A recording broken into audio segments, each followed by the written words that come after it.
Hello friend, नमस्कार दोस्तों। आप सभी दर्शकों का एक बार फिर से बहुत बहुत स्वागत है मेरे यूट्यूब चैनल पर। वैसे मेरे वीडियो के टाइटल और थंबनेल देख ही चुके हैं कि ये फल खा लिए तो 80 साल तक बीमारी पास नहीं फटकेगी। सीताफल के फायदे। जी हाँ दोस्तों, मैं आज आप लोगों को बताना चाहूँगा, अगर ये फल खाते हैं तो 80 साल तक आप निरोग रह सकते हैं। 80 साल तक निरोग के मतलब दोस्तों आपको किसी भी प्रकार के रोगग्रस्त नहीं होना पड़ेगा। दोस्तों मैं आप लोगों को बताना चाहूँगा दोस्तों, हर पेड़ पौधा में औषधि गुण छुपा होता है, लेकिन दोस्तों हमें उनके औषधि गुणों को पहचानना आना चाहिए। किसी भी प्रकार के पेड़ पौधे फालतू नहीं होते। दोस्तों मैं आप लोगों को बताना चाहूँगा, ये पौधा देखने मेरे वीडियो के माध्यम से इसे सीताफल के नाम से जानते हैं, इसे शरीफा के नाम से जानते हैं और हमने बचपन में इसे बहुत खाए थे। मैं आप लोगों को बताना चाहूँगा, सीताफल में बहुत ही ज़्यादा औषधि गुण छुपा होता है। ये कब्ज दोष को ठीक करने का काम करते हैं, उल्टी को, दांतों की जो दर्द रहता है उसे दूर करने का काम करता है। इसके बीज बहुत ही ज़्यादा कड़वा होता है, खास करके इसके बीजों को कभी नहीं खाना चाहिए। अगर इसके बीजों को खा लिया जाए तो तुरंत मौत भी हो सकती है। इसलिए इसके बीज का प्रयोग दोस्तों जूं और लीक को मारने के लिए किया जाता है।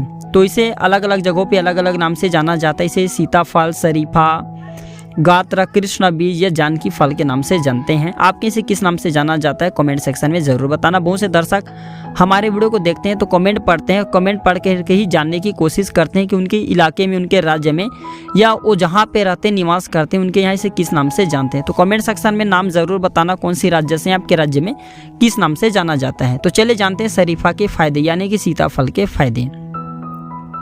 तो दस्त में सीताफल का सबसे ज़्यादा प्रयोग होता है। जी हाँ दोस्तों, दस्त पर रोग लगाने के लिए सीताफल का प्रयोग कर सकते हैं। इसके लिए सीताफल के जो वृक्ष के तने होते हैं इसके काढ़ा बनाना होता है और इसे 15 से 30 ml की मात्रा में पीना होता है। इससे दस्त पर रोग लगाया जा सकता है। जो मैं आप लोगों को जानकारी बता रहा हूँ दोस्तों, ये प्राचीन आयुर्वेद ग्रंथ से बता रहा हूँ। इसके बाद दोस्तों ये प्रसूता स्त्री को लाभ पहुंचाने में प्रयोग होता है। जी हाँ, माँ बनने के तुरंत बाद जो महिलाओं को कई प्रकार की परेशानियों का सामना करना पड़ती हैं, जिसे हम प्रसूता के नाम से जानते हैं हिंदी में या आयुर्वेद की भाषा में, तो उन माताओं के लिए सबसे अच्छा होता है। तो 1 से 2 ग्राम शरीफा की जड़ के चूर्ण का सेवन करने से प्रसूता संबंधी विकार में काफ़ी लाभ होता है।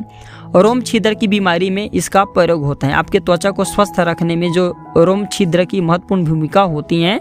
जब रोम छिद्र किसी भी प्रकार के विकार से ग्रस्त हो जाते हैं तो त्वचा को इसका नुकसान झेलना पड़ता है। तो रोम छिद्र विकार को ठीक करने में इसका प्रयोग होता है ना। इसका जो पत्ते होते हैं इसका पेस्ट बनाना होता है, इसका लेप लगाना होता है। इसे अगर त्वचा में घाव आ गए हैं, रोम छिद्र में कौन कौन सा बीमारी आते हैं, जैसे कि घाव आ जाना या बाल तोड़ की बीमारी हम कह सकते हैं, तो इसके पत्ते का पेस्टा बनाना होता है, लगाना होता है। घाव है, त्वचा संबंधी जो भी बीमारी है, सूजन है, रोम छिद्र की बीमारी दूर हो जाते हैं। जूं की परेशानी में इसका प्रयोग होता है। जूं लीक आ गए हैं, पुरुषों में हो या महिलाओं में, है ना, किसी न किसी को इसकी समस्या का सामना करना पड़ता है। खासकर छोटे बच्चों में जूं लीक ज़्यादा आ जाते हैं। तो सीताफल के बीज का काढ़ा बनाना है, इसके बीज का काढ़ा बनाना है, ठीक है, और इसे सिर पर लगाना है या इसका पेस्ट को सिर पर लगा सकते हैं। इसका काढ़ा बना करके भी सिर को धो सकते हैं।